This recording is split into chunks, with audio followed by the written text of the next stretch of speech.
Dogodek na osnovni šoli s prilagojenim programom je bil namenjen širši javnosti. Ker je namen današnjega dneva pokazati naš drugačen način dela, ki ga imamo v naši šoli, in pa še vedno nekako razbijanje tabujev in predsodkov o drugačnosti. V okviru projekta so pripravili glasbeno-plesno predstavo.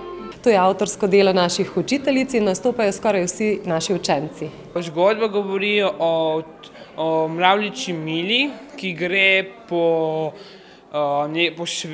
nekem okolju, nekam gre in potem otrokom pomaga, ki so imeli probleme. Na predstavo so se pripravljali več mesecev. Otroci in učiteljice so zelo trudile se. Pripravili so tudi razstavo likovnih izdelkov in izdali slikanico Mravljična dežela, ki so jo ilustrirali učenci. Trenutno sicer šolo obiskuje 97 učencev.